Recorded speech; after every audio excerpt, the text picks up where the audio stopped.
Vale, pues buenas tardes y vamos a empezar entonces, como os decía, con esta presentación que he titulado Principios de Electrónica para el desarrollo de sistemas embebidos Internet de las Cosas. Tenéis ahí el enlace para descargar la presentación, ¿vale? Está en un PDF.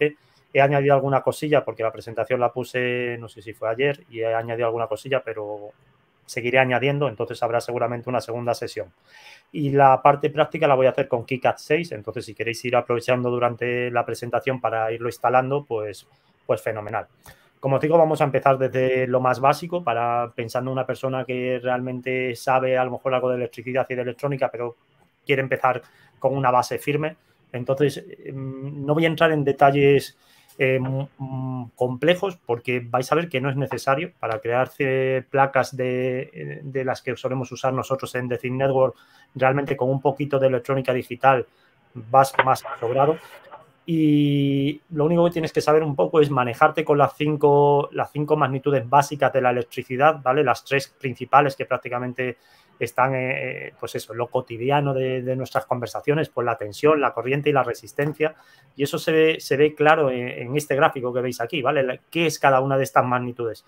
Pues la tensión, que también se llama fuerza electromotriz, se llama fuerza precisamente por eso, porque es la que provoca la circulación de la corriente eléctrica. Entonces es lo que estáis viendo aquí, ¿no? La tensión, los voltios, empujan a los electrones, a los amperios, a moverse. Y la tercera magnitud que nos interesa es la de la resistencia, ¿vale? La resistencia es la oposición que realizan algunas cargas al paso de la corriente eléctrica.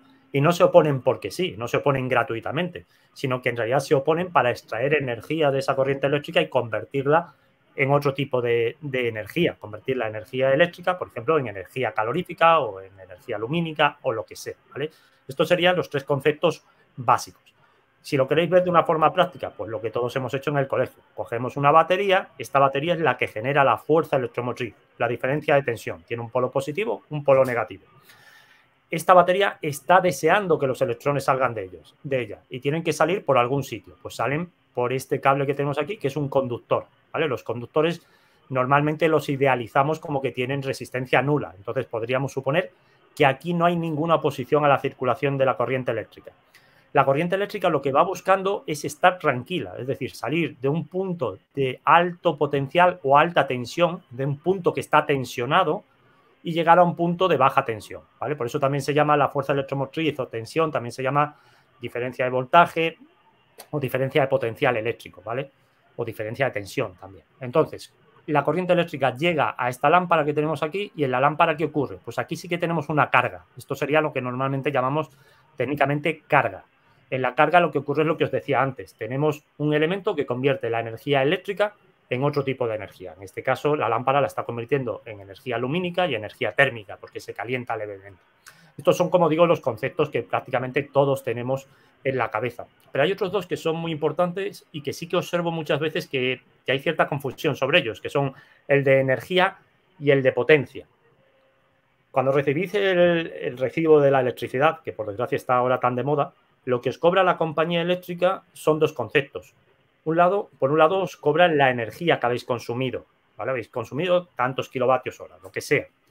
Pero también os cobra por tener disponibilidad de una potencia, aunque no la uséis, ¿vale? Y esto es lo que intenta representar esta gráfica que he puesto aquí, esta imagen.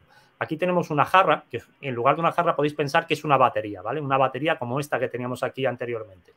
Las baterías cuando están cargadas, tienen dentro de sí una energía. Y lo que ocurre cuando conectamos a ella cargas es que esa energía va saliendo de la batería, ¿vale? Y sale a un ritmo. Ese ritmo al que sale es lo que podríamos llamar la potencia, ¿vale? Entonces, estos son, como os digo, los términos fundamentales de la electrónica y hay que saber un poquito las unidades en las que se miden. Pues básicamente, supongo que a todos os suena, la tensión se mide en voltios, la corriente en amperios, la resistencia en ohmios, la potencia en vatios y la energía en vatios hora. Conviene desde el principio tener una idea de la dimensión de estas magnitudes, ¿vale? Particularmente del ohmio y del amperio. Hay que tener en cuenta que un ohmio es muy poca cosa, ¿vale? Un ohmio no es nada.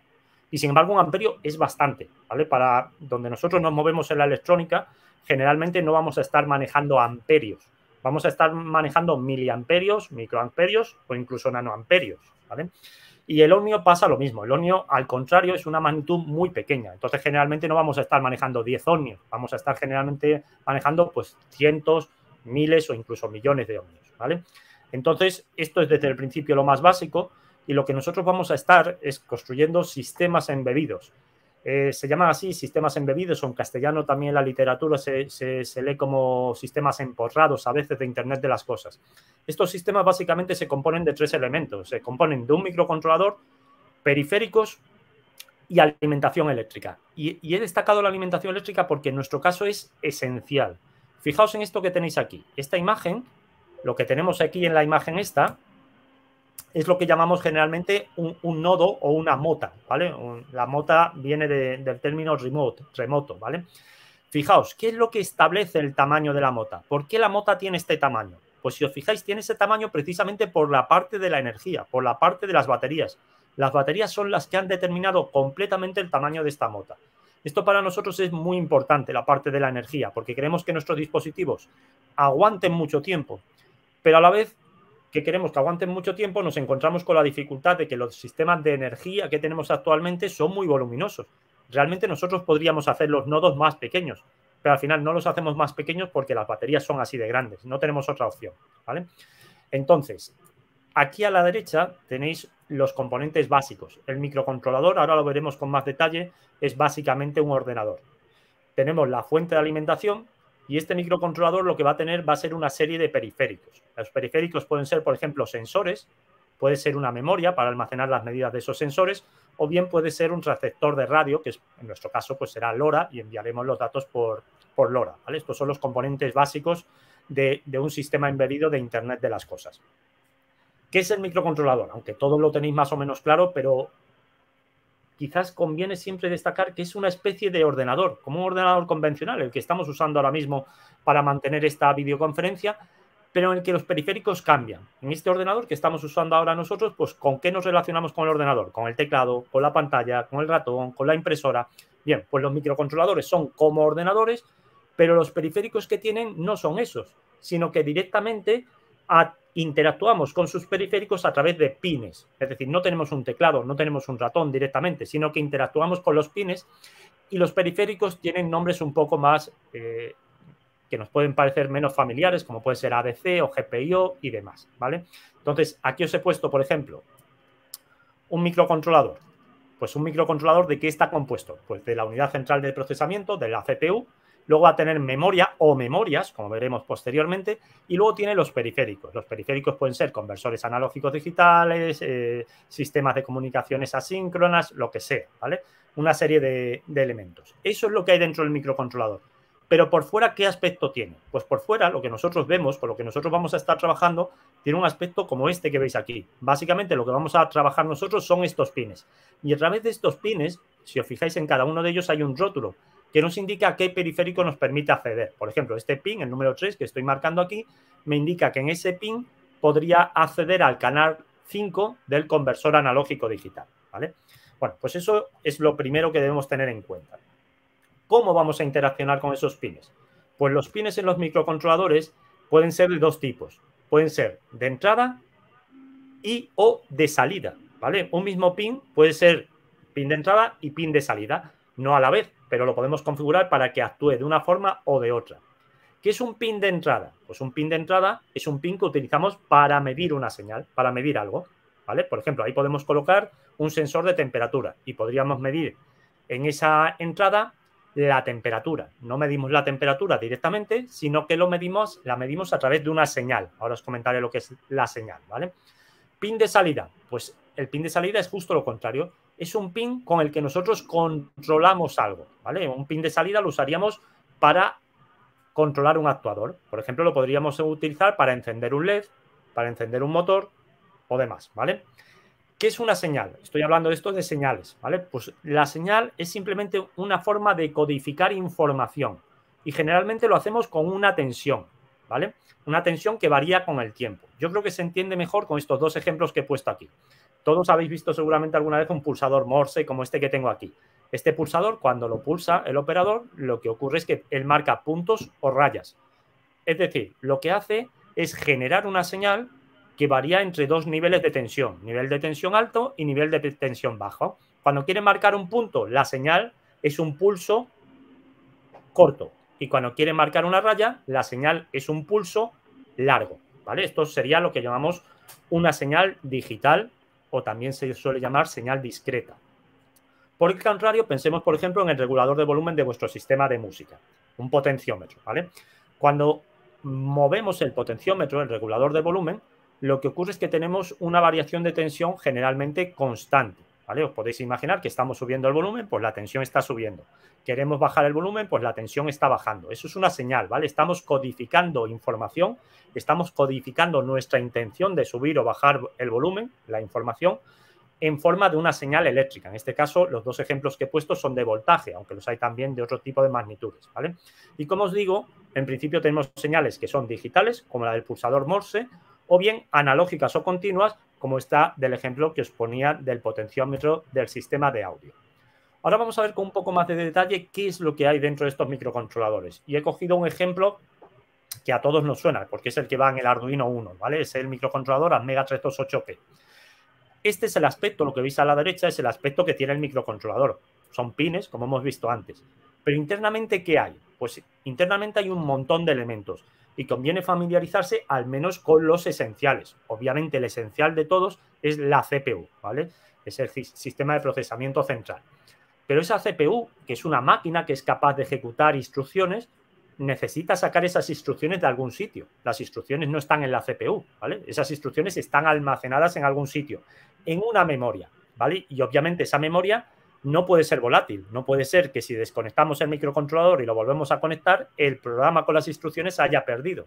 Entonces lo que se utiliza es un tipo de memoria, que es esta que veis aquí, que es la memoria flash, en la que se almacenan los programas, las instrucciones que queremos ejecutar en el procesador. Este es el primer tipo de memoria que tiene el procesador, ¿vale? El microcontrolador. La memoria flash. ¿Por qué necesitamos más tipos de memorias? Porque resulta que la memoria flash es lenta, ¿vale? Si todo se tuviera que hacer en la memoria flash, los microcontroladores serían mucho más lentos de lo que son. Necesitamos, para realizar las operaciones que tiene que hacer el microcontrolador, una memoria que sea más rápida. Y generalmente esa memoria viene en la forma de memoria RAM estática o similares, ¿vale? Son memorias mucho más rápidas, pero que son volátiles. Es decir, su contenido se pierde si se desconecta la alimentación eléctrica. Entonces, lo que ocurre realmente en el microprocesador es que él va cargando las instrucciones de la memoria flash. Y para ejecutarla, recurre a la memoria RAM. Ahí va almacenando los valores intermedios o todos los registros que necesita para realizar las operaciones que le va solicitando las instrucciones del programa. Estos son los dos tipos esenciales de memoria que vamos a tener en cualquier microcontrolador. Adicionalmente, hay microcontroladores que tienen otro tipo de memoria, que es la memoria EEPROM. La memoria EEPROM es también un tipo de memoria no volátil, ¿vale? ¿Por qué querríamos tener otro tipo de memoria no volátil si ya tenemos la flash? Pues principalmente porque la flash es lenta. Es lenta, como os decía antes, pero además requiere escribir páginas completas, páginas o bloques, ¿vale? La memoria flash está organizada en páginas y tienes que, para cambiar un solo bit, tienes que escribir una página, un bloque completo. Para evitar eso hay otro tipo de memorias, que son las memorias EEPROM, que te permiten escribir byte a byte, ¿vale? Y por eso existen este otro tipo de memorias que son más rápidas. Un problema que tienen ambas, todas las memorias no volátiles, es que se desgastan, ¿vale? Entonces, estas memorias, a base de escribirlas una y otra vez, pueden terminar fallando. Entonces, hay que usarlas con cierto criterio, ¿vale? Esto es lo primero que hay que tener presente. Tenemos el microprocesador y tres memorias, al menos dos, que son la memoria flash para el programa y la memoria RAM para poder ejecutar las instrucciones de una forma rápida. Pero ¿quién pone en marcha el microprocesador? ¿Por qué esto empieza a funcionar? Pues empieza a funcionar por este bloque que tenéis aquí a la izquierda. Este bloque es el generador de pulsos, el corazón del microprocesador, el que le marca el ritmo al que tiene que funcionar. Este generador puede venir en distintos formatos. Un formato es utilizar un cristal externo, como estáis viendo aquí, ¿vale? O bien muchos microprocesadores ya incluyen en su interior referencias o bien generadores de señal de reloj, ¿vale? Entonces, tenemos muchos. En este caso, por ejemplo, pues tenemos uno de 8 MHz, podemos utilizar el de 128 kHz internos o bien utilizar, como os digo, un reloj externo. Bien, estos serían los elementos fundamentales. Ya tenemos el microcontrolador funcionando porque el reloj le está marcando el pulso. Entonces, el microcontrolador lo que está haciendo es ir tomando las instrucciones del programa que hay en la flash y las va ejecutando. ¿Y estas instrucciones en qué consisten? Pues en el caso de un ordenador tradicional, como el que estamos usando habitualmente, pues las instrucciones consisten en mostrar una fórmula de Excel, guardar algo en una base de datos. Pues en un microcontrolador no es así. En un microcontrolador estas instrucciones consisten en manejar los periféricos. Los periféricos son todo esto que tenéis aquí colgando del microprocesador. Hay periféricos muy básicos como son los pines. Por ejemplo, un pin lo podemos configurar para que sea un pin de salida. Pues eso sería una instrucción, ¿vale? Lo configuramos como pin de salida.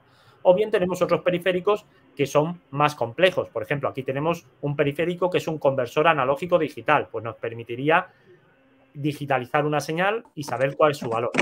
Bien, esto es lo básico, ¿vale? Que hay que saber sobre los microcontroladores. No voy a entrar en más detalle porque con esto es suficiente para manejarlos.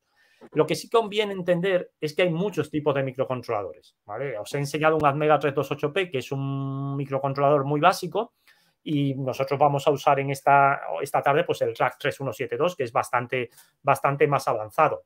¿Qué es lo primero que tenemos que tener en cuenta para elegir un microcontrolador? Pues primero es el tamaño de los registros de datos. Cuando os decía antes que el microcontrolador utiliza instrucciones que están en el programa, esas instrucciones manejan datos, números, si lo queréis ver así.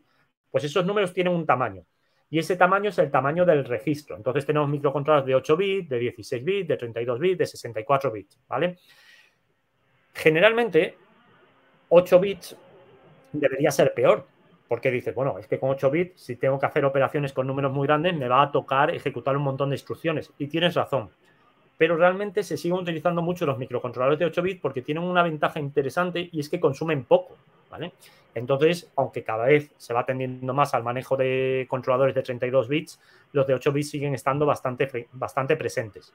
El siguiente detalle importante sobre el microcontrolador es a qué velocidad funciona, ¿vale?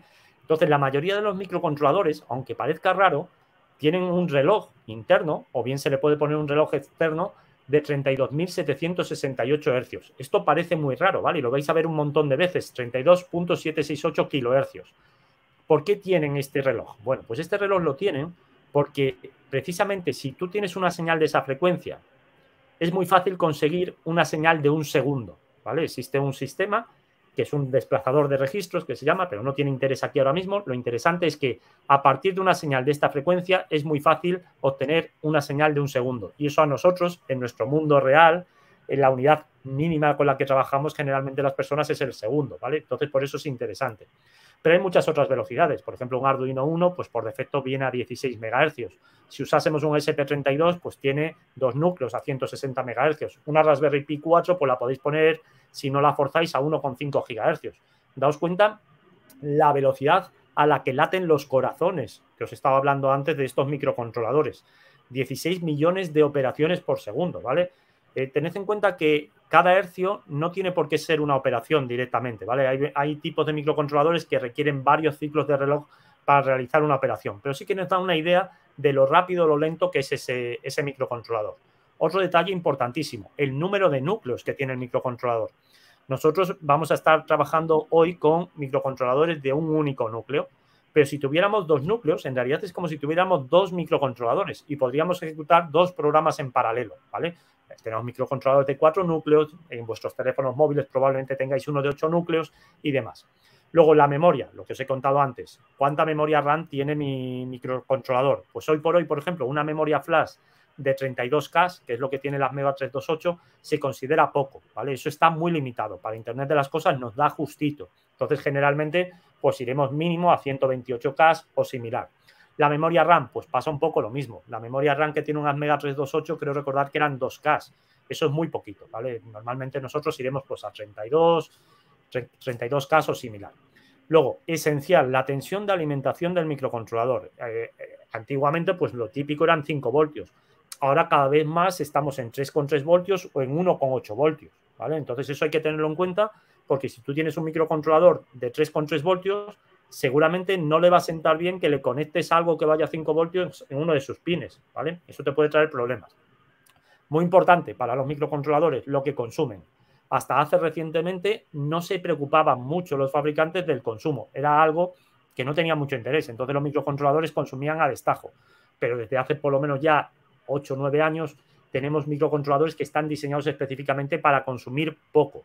Entonces, los consumos que a nosotros nos interesan en Internet de las cosas para un microcontrolador están en el orden, como os decía, de los microamperios o miliamperios, a lo sumo. De hecho, los microcontroladores no funcionan siempre de la misma forma. Pueden tener varios modos de funcionamiento. Pueden tener modo de funcionamiento normal, un modo de funcionamiento en espera, o bien un modo de funcionamiento en sueño o sueño profundo y demás. Cada uno de estos modos de funcionamiento va consumiendo cada vez menos. Los periféricos que tiene el microcontrolador, pues todos los microcontroladores tienen, por supuesto, pines de entrada y salida, ¿vale? Esto es el General Purpose Input-Output, esto que estáis viendo aquí. Luego, la mayoría de los microcontroladores tienen conversores analógicos digitales. Algunos tienen conversores digitales analógicos también, pero no todos, ¿vale? Y luego tenemos otra serie de periféricos que tienen nombres que quizás no sean tan familiares, por ejemplo, los timers. Los timers podéis pensar que son simplemente cronómetros, ¿vale? La imagen que os he puesto antes, podéis ver aquí que, por ejemplo, este Atmega 328 tiene aquí un timer 1, un timer 2 y debe tener otro timer 3 por ahí en otro sitio que ahora no encuentro. Aquí, el timer 0, el 1 y el 2, ¿vale? Son simplemente cronómetros y esos cronómetros los podemos configurar para que hagan saltar una alarma cada cierto tiempo. Y adicionalmente vamos a tener casi siempre periféricos de comunicación con elementos externos. Veis que el microcontrolador por sí mismo no es capaz de hacer prácticamente nada. Si queremos que sea capaz el microcontrolador de medir una temperatura, le vamos a tener que conectar un sensor de temperatura. Si queremos que sea capaz de saber su ubicación, le vamos a tener que conectar un GPS.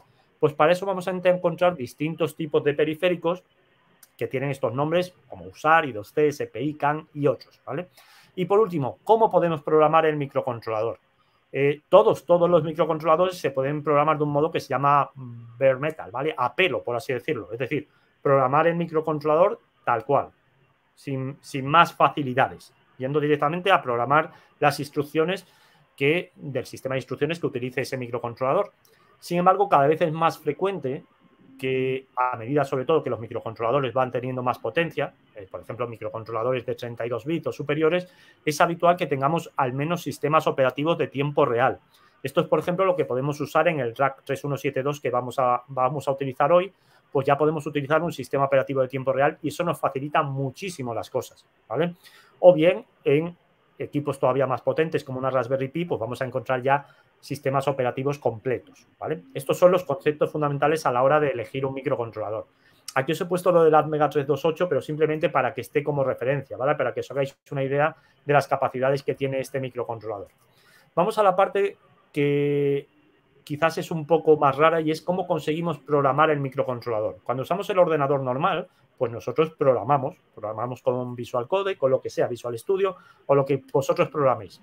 Sin embargo, en los microcontroladores vamos a poder programarlos de dos formas distintas. La primera es una programación directa. ¿Esto qué quiere decir? Pues que yo tengo el microcontrolador, lo acabo de comprar, ese microcontrolador está virgen, no tiene ningún programa en su interior y yo quiero programarlo. Pues entonces voy a tener que quemarlo, ¿vale? Este proceso normalmente se llama quemado del microcontrolador.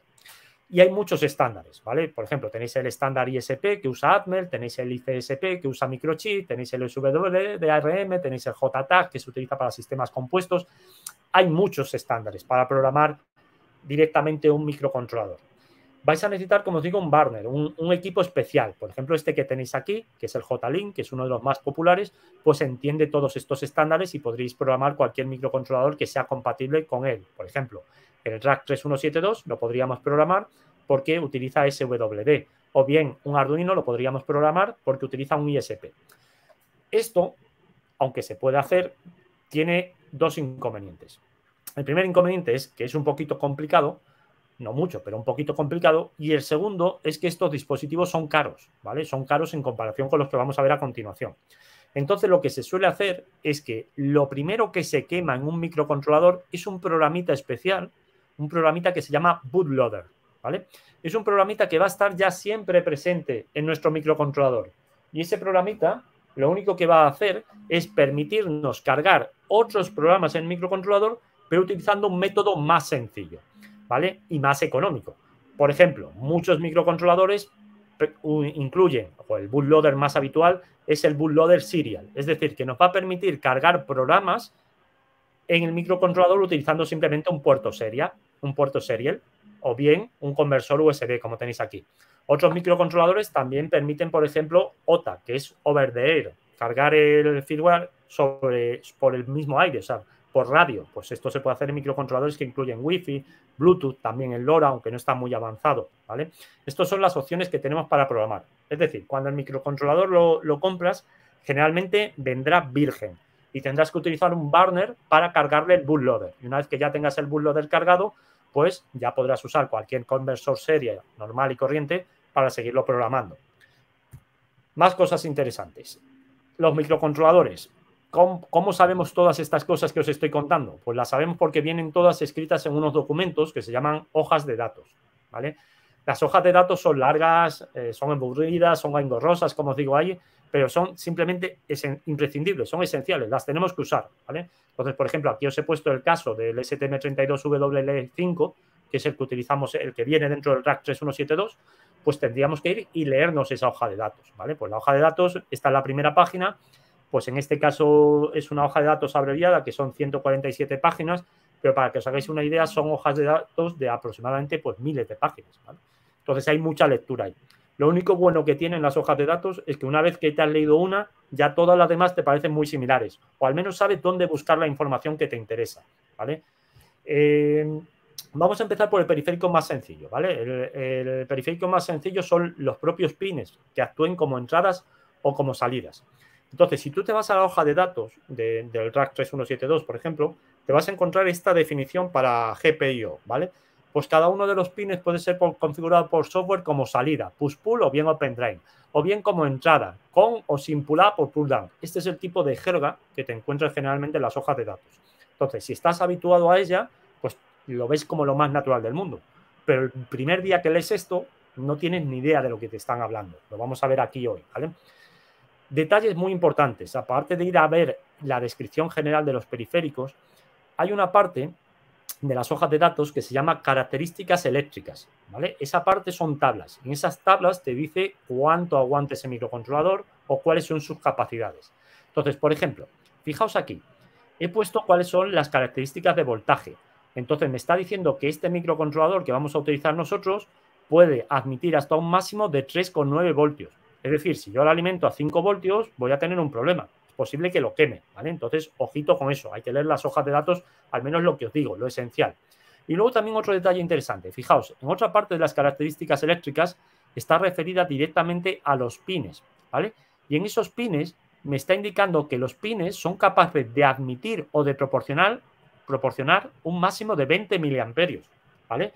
20 miliamperios es una medida que no es ni mucho ni poco. Sirve para algunas cosas, pero para otras no. Por ejemplo, ¿con 20 miliamperios puedo encender un LED? Perfectamente. ¿Con 20 miliamperios puedo mover un motor? No.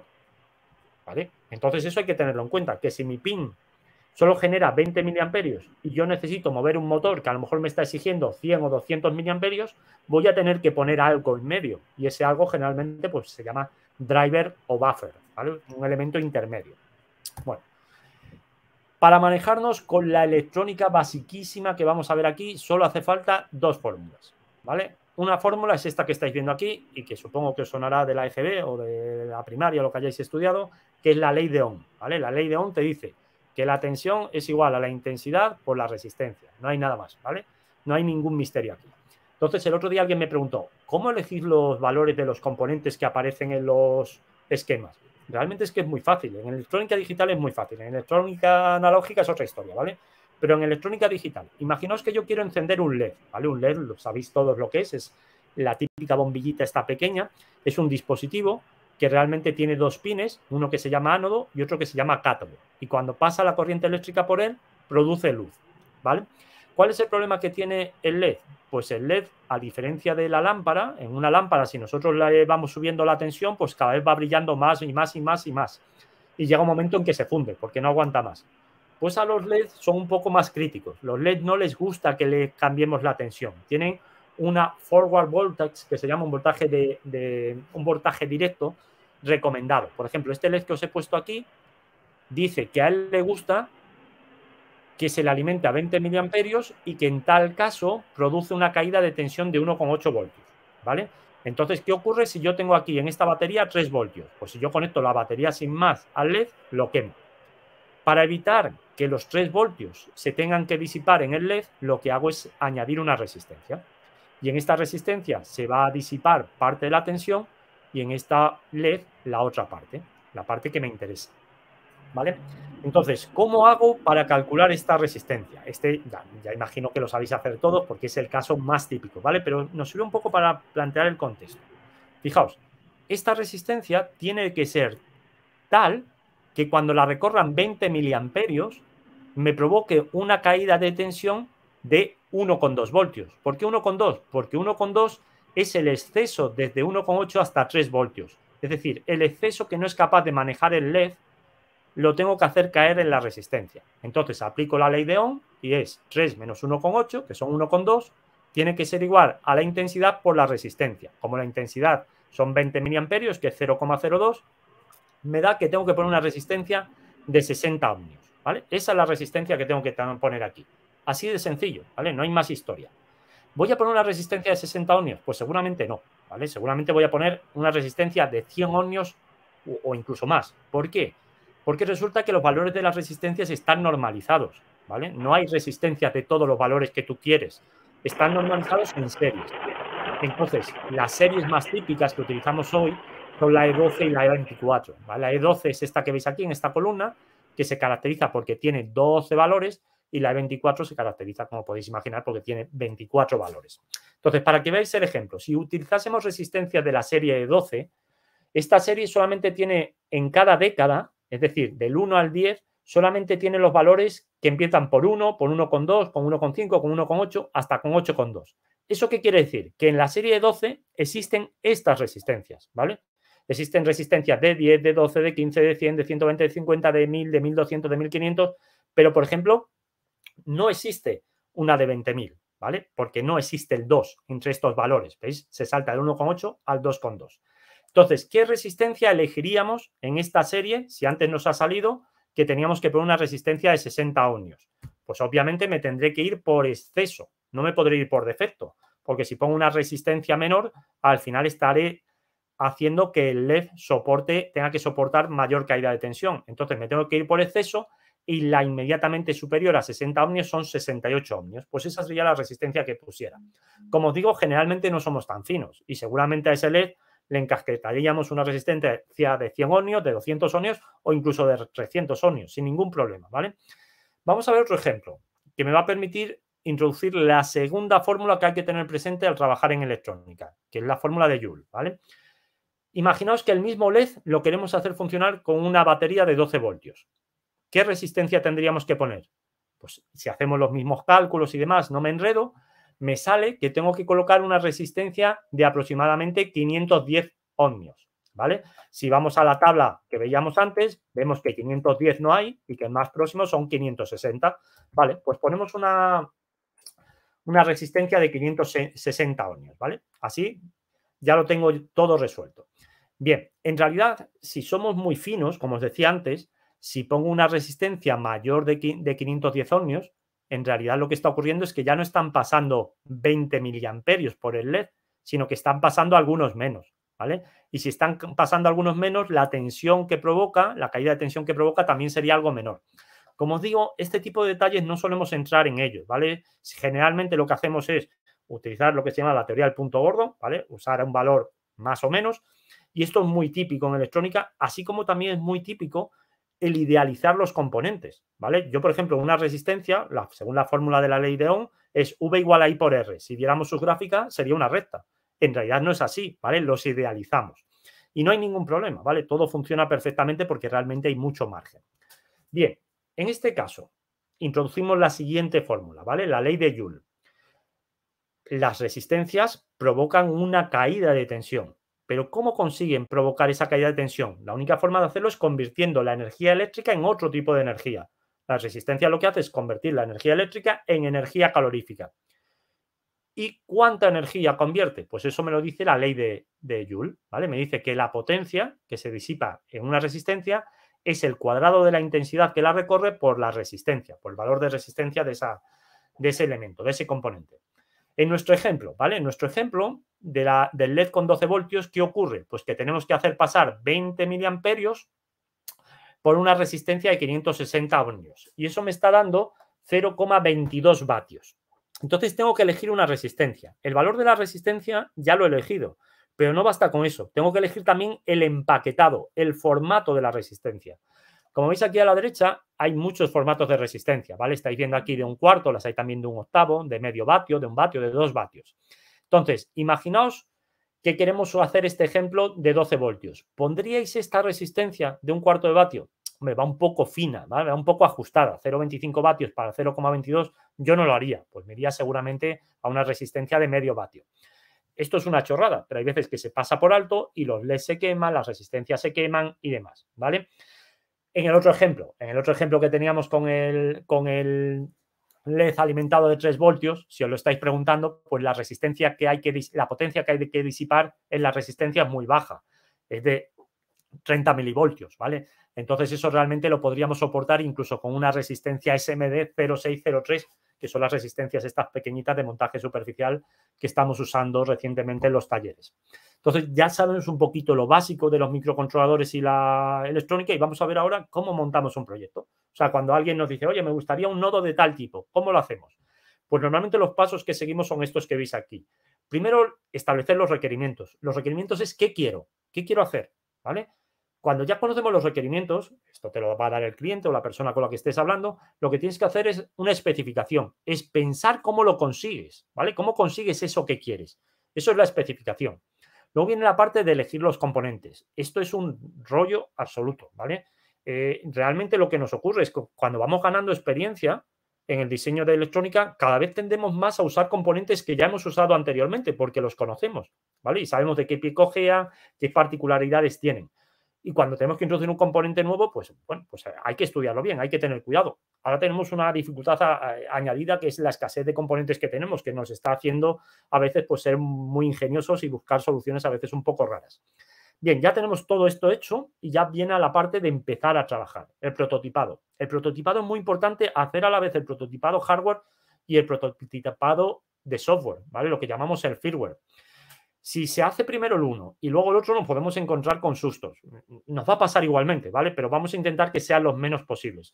En el prototipado lo primero que tenemos que establecer es una prueba de concepto y una prueba de tecnología. Es decir, lo que queremos hacer se puede hacer, porque a lo mejor nos hemos metido en un fregado que no tiene solución. Eso sería la prueba de concepto. Y luego, ¿se puede hacer con la tecnología que tenemos? Y eso sería la prueba de tecnología. ¿Tenemos tecnología a nuestro alcance para poder hacerlo? Pues se hace. Luego ya diseñaríamos el circuito electrónico o bien lo haríamos en un protoboard. Muy importante también durante la fase de prototipado para Internet de las cosas son las medidas de consumo. Medir cuánto consume nuestro dispositivo, porque eso hay que alimentarlo de alguna forma, que ya hemos debido de pensar anteriormente en la especificación, pero tenemos que validar que ese sistema de alimentación que hemos elegido realmente es válido. Y luego hay que hacer ensayos, ¿vale? Hay que ensayar el dispositivo porque tú lo estás creando y lo estás creando en unas condiciones en tu casa o en tu taller o donde sea y todo funciona muy bien, pero eso acaba en manos del cliente y acaba en una cuadra o acaba dentro de una cuba o acaba en sitios donde tú no has pensado y puede haber problemas. Una vez que lo tienes todo hecho, pasamos ya a la parte de fabricación del proyecto, pues que va a traer sus propios ensayos, pruebas de campo, despliegue final y demás. Muy importante, ¿vale? Durante todo el proceso tienes que ir documentando, porque son procesos que generalmente son largos y se van introduciendo modificaciones. No es un proceso como se he puesto aquí de fase en fase. No es raro ir de atrás adelante y introduciendo cambios. Entonces, idearos el sistema de documentación que mejor os venga. Pero de alguna forma tenéis que mantener eso por escrito porque, vamos, salvo que tengáis una memoria portentosa, no os va a dar la memoria para recordar todos los detalles. Y vais a tener que estar yendo atrás y adelante para verificar decisiones que habéis tomado, ¿vale? Nos vamos a concentrar en la parte de hoy, que es precisamente la del diseño de circuitos electrónicos. Diseñar un circuito electrónico realmente es muy fácil, consta de 4 partes. La primera es dibujar lo que llamamos el esquemático, el diagrama esquemático, ¿vale? De lo que queremos construir. ¿Qué es esto que veis aquí a la izquierda? Pues esto sería un diagrama de un amplificador, pues con sus resistencias y demás. Lo que usamos aquí son símbolos, ¿vale? Esto lo llamamos símbolos. Y estos hilos que conectan los llamamos cables o wires, ¿vale? Aquí se llaman cables. Pues esto es el diagrama. Nosotros primero dibujamos lo que queremos utilizar, lo que queremos crear. Una vez que lo hemos dibujado, el diagrama, lo que tenemos que hacer es estos componentes decidir qué huella tienen, es decir, cómo van a ser físicamente. Esto es lo que llamamos el footprint, ¿vale? La huella. Una vez que ya tenemos asignado a cada componente la huella que le corresponde, a cada símbolo la huella que le corresponde, lo que hacemos es colocar ya todas esas huellas sobre el circuito impreso. El circuito impreso tendrá que tener un tamaño y vamos a colocar los componentes. ¿Los componentes los colocamos a lo tonto y a lo loco? Pues no, los intentamos colocar con cierta lógica, ¿vale? Hay componentes, que ya veréis posteriormente, como los condensadores, que convienen que estén cerca de ciertos pines y demás, ¿vale? Entonces, si jugamos un poco y somos un poco ingeniosos, vamos a conseguir que la cuarta parte, que es una de las más complicadas del diseño de circuitos eléctricos, nos resulte más sencillo. Una vez que tú ya tienes los componentes colocados, tienes que rutearlos, es decir, crear estas conexiones que estáis viendo aquí. Estas conexiones ahora ya no se llaman wires, aquí se llamaban cables, wires, pues aquí no, aquí ya se llaman tracks o pistas, ¿vale? Como os podéis imaginar, conseguir unir todo puede llegar a ser bastante complicado, porque ¿qué ocurre cuando tengo que cruzar una pista con otra pista? Bueno, pues tengo un problema.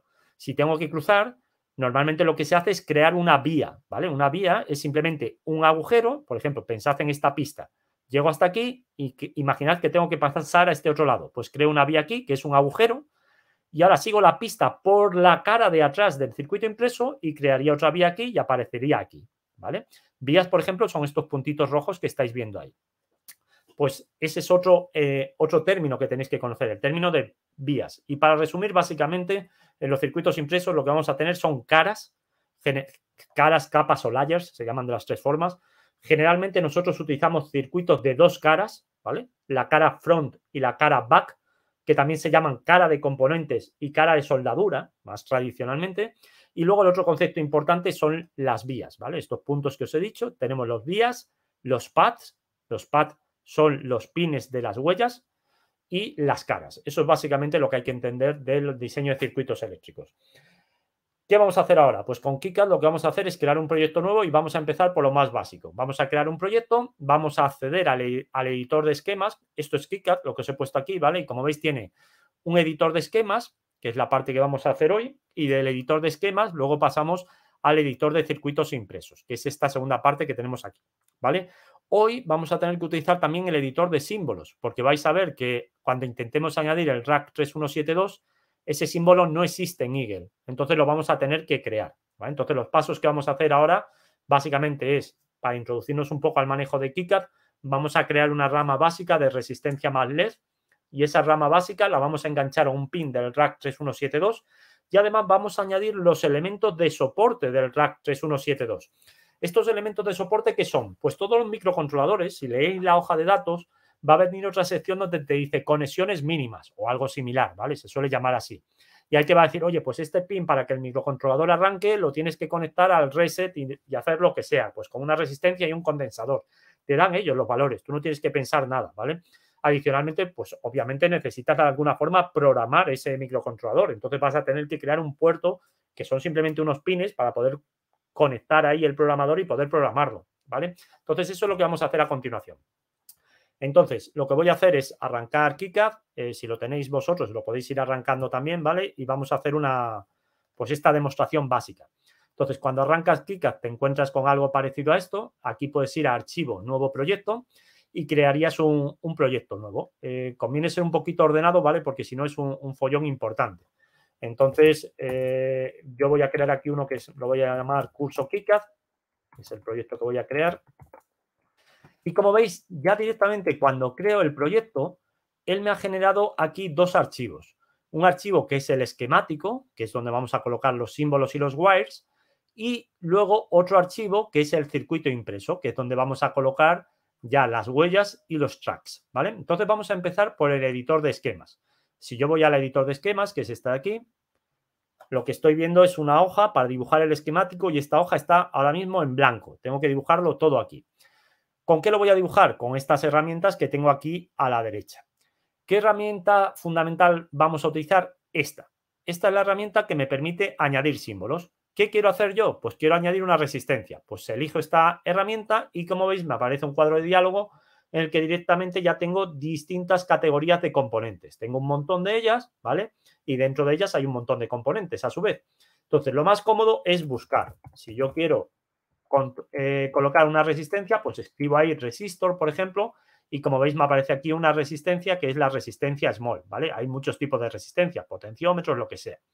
Yo voy a usar esta, por ejemplo. Vale. Digo, bueno, pues acepto. Y como veis, ya directamente me aparece ahí una resistencia. Fijaos lo que estoy haciendo. Estoy acercándome y alejándome. ¿Esto cómo lo hago? Esto lo hago con la rueda del ratón, ¿vale? Con la rueda del ratón te puedes acercar o alejar. Ahora otra cosa. Imagínate que tú no quieres colocar esta resistencia en vertical, sino que la quieres en horizontal. Pues pulsas la tecla R, R de rotar, ¿vale? Ya la tengo ahí rotada. Bueno, pues ya tengo ahí la resistencia colocada. He hecho clic y ya tengo el primer componente puesto. Ahora voy a colocar el segundo componente. El segundo componente es un LED. Pues hago lo mismo que antes, lo busco, ¿vale? Y directamente veis que tengo aquí el LED. Lo selecciono, pulso aceptar y fijaos lo que ocurre. El LED tiene un ánodo y un cátodo. La corriente tiene que pasar del ánodo al cátodo para que se ilumine. Entonces, lo que voy a hacer es rotarlo 2 veces para colocarlo en esta posición. Bien, ya tengo entonces mi rama resistencia más LED, pero ¿qué me falta? Me falta unir la corriente al negativo de la batería. Pues para colocar los símbolos de las baterías o de alimentación podemos usar esta herramienta que hemos usado o bien tenemos una herramienta concreta, específica para puertos de alimentación. Se puede hacer de ambas formas, ¿vale? Pero para que veáis otra opción, voy a usar ahora esta, ¿vale? Y como veis aquí aparecen ya resumidos directamente los sistemas, los puertos de alimentación. Yo voy a usar un puerto que es GND.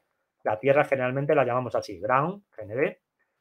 Lo coloco aquí, ¿vale? Pues ya tengo los 3 elementos que necesito para esta rama y ahora los uno. Ojo, los uno con esta herramienta, con una herramienta de cable, ¿vale? No con una herramienta de wire, de bus.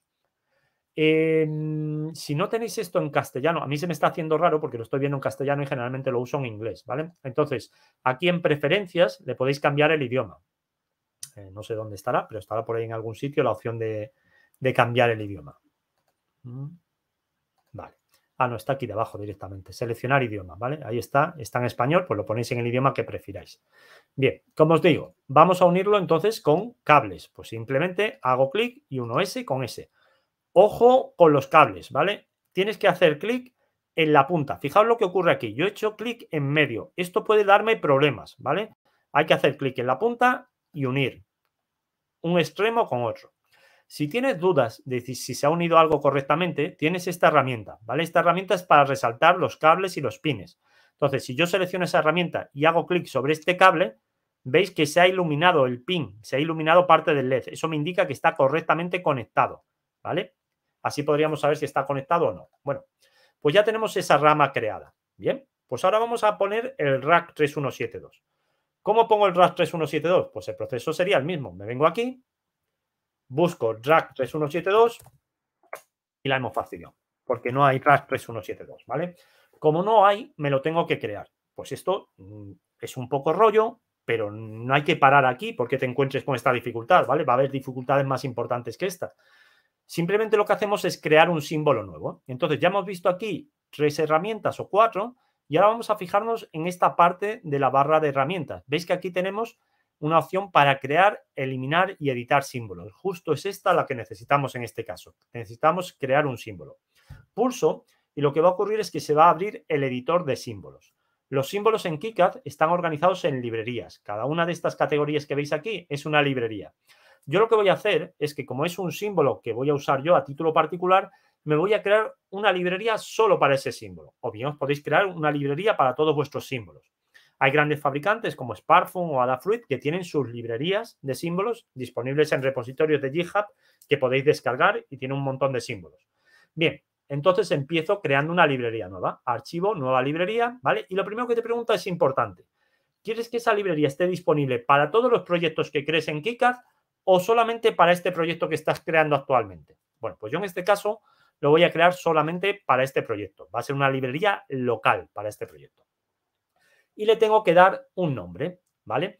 Bueno, pues como os decía antes, hay que intentar ser organizado. Entonces yo me voy a ir a la carpeta del proyecto y en la carpeta del proyecto voy a crear una subcarpeta que voy a llamar librerías, ¿vale? Y dentro de esa carpeta voy a crear la librería de símbolos, que en este caso lo voy a llamar rack 3172 JF Mateos, para saber que es una versión que he creado yo, que no es una versión que he cogido de ningún sitio, ¿vale? Bien, pues ya tengo entonces la librería creada. Ahora es cuando voy a crear el símbolo. Y para crear el símbolo utilizo este icono que veis aquí. Creo el símbolo. y me pregunta, ¿qué nombre le quieres dar al símbolo? Pues directamente lo voy a llamar RAC3172. Y no me preocupo de nada más. Pulso aceptar y ya está. Ya tengo aquí la pantalla en la que voy a tener que crear ese símbolo. ¿Cómo se crean? Pues igual que antes. Tenemos aquí herramientas a la derecha. Las herramientas fundamentales que vamos a usar aquí son estas dos. Añadir pines, ¿vale? Y añadir contorno. Entonces, ¿cuál es el objetivo? Para que os hagáis una idea de lo que tenemos que hacer ahora. Pues lo que tenemos que hacer ahora es leernos la hoja de datos del RAC3172, que es este de aquí, saber que en su interior hay un STM32WL5, que es este de aquí, y ver qué funcionalidad tiene cada pin, que es esto que estáis viendo aquí. ¿Vale? Aquí tenemos todas las funcionalidades que tienen los pines y lo que tenemos que crear es esto, un símbolo. ¿Vale? Para crear los símbolos existen distintas formas. Una forma es, como lo he hecho yo aquí, que lo único que he hecho es copiar el formato topológico, la forma que tienen los pines. Fijaos, aquí tiene una serie de pines, 12, aquí solamente tiene 4, aquí 3 más 5, pues yo he hecho lo mismo, ¿vale? 12, 4, 3 más 5, lo que sea, yo lo he hecho así. Hay gente que le gusta agrupar los pines por funcionalidad, entonces pone todas las WAR a un lado, todos los pines de alimentación a otro y lo organiza de otra forma, ¿vale? Esto como a vosotros os guste. Pero el caso es que finalmente lo que tienes que hacer es colocar pines y colocar un contorno y ojito. Cuando vayamos a colocar los pines, fijaos que junto a cada pin pone aquí una cosita. Pone si el pin es bidireccional, si es una entrada de potencia o si es una salida, ¿vale? Eso puede ser importante. No es crucial, pero sí que vamos a ver posteriormente que hay una herramienta en KiCad que si configuras correctamente los pines, puedes hacer un chequeo de reglas eléctricas y te va a detectar si has conectado algo mal o si has dejado algo sin conectar, ¿vale? Entonces sí que es importante dedicarle un poco de tiempo y hacerlo bien. Bueno, pues yo voy a empezar con esta tarea que, como os digo, que es un poco tediosa. Entonces, ¿cómo me lo voy a organizar? Pues lo que voy a hacer es que voy a buscar directamente la hoja de datos del RAC3172, directamente en la tienda de RAC te aparece aquí la documentación. En documentación, accedes directamente a la documentación y en la documentación tienes aquí la hoja de datos y en la hoja de datos está en la parte que yo ya estaba mirando, ¿vale? Y como veis tengo aquí ya el nombre de los pines. Pues voy a empezar con el primer pin y lo que voy a hacer es ir copiando y pegando, ¿vale? Esto me va a llevar un rato, lo siento, pero es así. Entonces cojo y voy a colocar un pin. Como veis, cojo la herramienta, me vengo aquí y el pin lo coloco ahí. Primera cosa que me pide, nombre del pin. Pues le doy el nombre que he copiado del otro lado. Y luego, muy importante, me pide un número. Este número va a ser esencial porque después vamos a tener que asignar a este símbolo una huella, un footprint. Y esa huella va a tener también los pads numerados. Entonces vamos a tener que hacer coincidir los pines, los números de los pines, con los números de los pads, ¿vale? Entonces, por ejemplo, en este caso va a ser un pin bidireccional. No me tengo que preocupar de nada, ¿vale? Como yo quiero mimetizar el aspecto del propio microcontrolador y como veis aquí, el pin 1 está en esta zona, pues lo que tengo que hacer es rotarlo. Pues la tecla para rotarlo es la misma que habéis visto antes, la tecla R, ¿vale? Y ya lo tengo rotado. Vale, pues lo pongo ahí y ya tengo el pin 1. Pues ahora lo mismo con todos los demás pines, ¿vale? Esto, como os digo, es un poco rollo, lo voy a intentar hacer lo más rápido posible. Pues voy con el pin 2, lo coloco aquí, le doy el nombre, pin 2. También este pin 2 es un pin bidireccional, igual, lo coloco aquí. Yo normalmente dejo 2 puntos de rejilla, 2 puntos de cuadrícula entre los pines, ¿vale? Seguimos con el siguiente, el 3, lo colocamos aquí. Seguimos con el siguiente.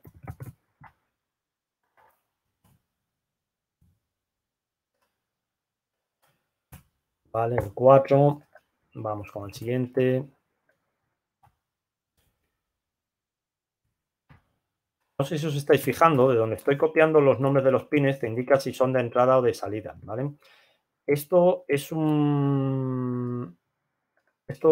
no es muy exacto, porque, por ejemplo, veis que este pin me dice que es solamente de entrada, pero si vamos a la hoja de datos del STM32WL5 vemos que realmente sí que puede funcionar como entrada y salida, ¿vale? Entonces lo voy a dejar así como entrada y salida, como bidireccional. Seguimos con el 6.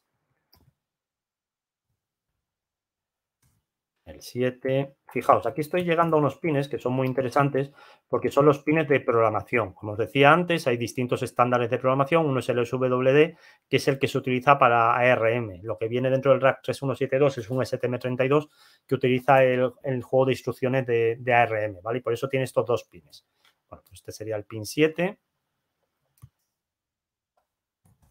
Fijaos también otro detalle interesante y es que los pines pueden tener varias funcionalidades, ¿vale? Por ejemplo, este que estoy copiando ahora, que es el pin 8, tiene dos funcionalidades. Puede actuar como un pin genérico de entrada y salida, el pin número 14, pero además es el reloj para poder programar el microcontrolador, ¿vale? Vamos por el 8, vamos a por el 9.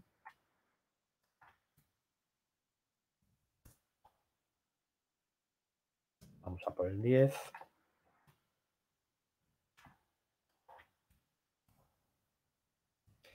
Ahora llegamos a un pin un poco especial. Fijaos, ya tenemos el primer pin de tierra. Este pin, si lo configuramos correctamente, lo que tengo que hacer aquí es poner GND, aquí 11, y aquí en el tipo eléctrico, aunque parezca raro, es una entrada, ¿vale? Aunque sea una tierra, en la nomenclatura de KiCad es una entrada de potencia. Tanto las tierras como las alimentaciones son siempre entradas de potencia. Vale, entonces se pone ahí 11. Seguimos con el 12, que es la salida. Este sí que sería uno de salida porque es la antena, ¿vale? Entonces aquí directamente podríamos poner RF, que sería el 12, y a este le podríamos poner que simplemente, bueno, en realidad sería de entrada-salida también, bidireccional. Pues le ponemos bidireccional. Bueno, ya tenemos esos 12 pines. Ya tengo estos 12 de aquí. Ahora tengo que poner 4 pines aquí abajo. 13, 14, 15 y 16. Pues seguimos igual. Voy aquí, coloco otro pin. Este va a ser el 13, pero ahora quiero rotarlo, ¿vale? Pues entonces lo roto y lo voy a colocar de tal forma que no se me solape con los otros. Por ejemplo, lo voy a poner, tengo que poner 2, así es que lo tengo que poner ahí. El 13, ahora el 14, sería bidireccional también. Ahora el 15.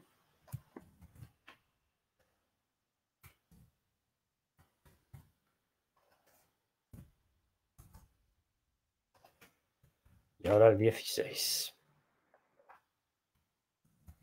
Estos que estoy colocando ahora, por ejemplo, son unos tipos de pines que se utilizan para las comunicaciones SPI. Este sería el 16, me parece, si no he perdido la cuenta. Sí. Bien, ya tengo estos colocados también. A ver, este me he equivocado, estoy viendo que he puesto el número mal, sería el 14, ¿vale? Este de aquí, fijaos que he puesto aquí 14. ¿Cómo lo he hecho esto? Pues directamente cambiando esta otra herramienta, la herramienta de selección. Bien, ya tengo esos 4 pines puestos. Ahora, ¿cómo tengo que seguir? Pues ahora tengo que seguir con una serie de 3 pines más otros 5 pines, ¿vale? 17, 18, 19. Venga, pues vamos con esos. 17, 18, que son tierras los dos. Pues nada, los ponemos aquí. Estar más o menos a la altura de este que tenemos al otro lado. Esta es una tierra, que es el 17, y entonces es un power input, como os decía antes. Lo roto y lo pongo más o menos a la altura del otro. Fijaos, estoy desplazando sin colocarlo. ¿Esto cómo lo hago? Pulsando la rueda del ratón y arrastrando el ratón, ¿vale? Entonces me coloco aquí más o menos y lo coloco ahí. Ahora lo voy a duplicar, ¿vale? Duplicarlo es con control D. Como veis otra tierra, pues lo duplico y ahora puedo acceder directamente a las propiedades. En vez de usar la herramienta, he pulsado la tecla E, ¿vale? Son una serie de atajos rápidos que hay. No tiene mayor interés, ¿eh? Lo podéis hacer todo con el ratón perfectamente igual. Ahora vamos a por el 19, que es el PA8.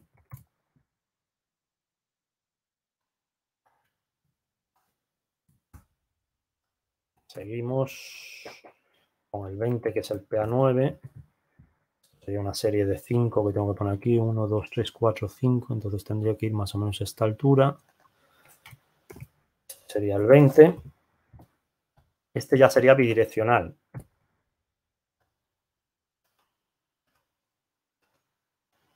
Con lo cual este que he puesto aquí también sería bidireccional y lo he hecho mal. Entonces accedo a él y lo cambio. Bidireccional. Vale. Ya voy por el 20, 21.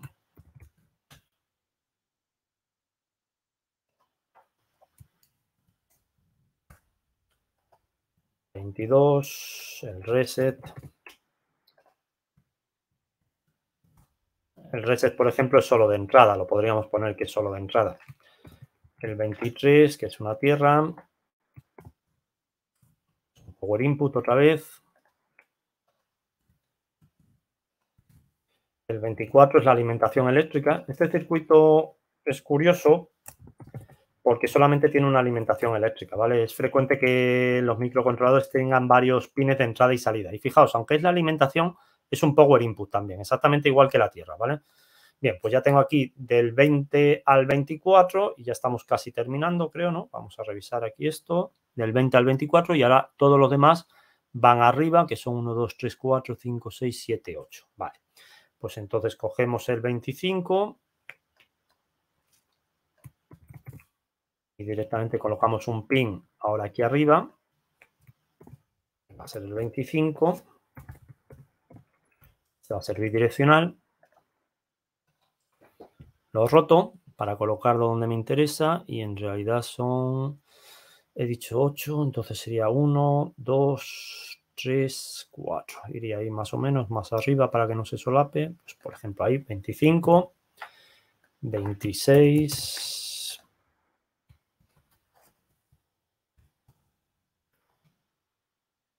26, 27. El PB12 es un fastidio, ¿vale?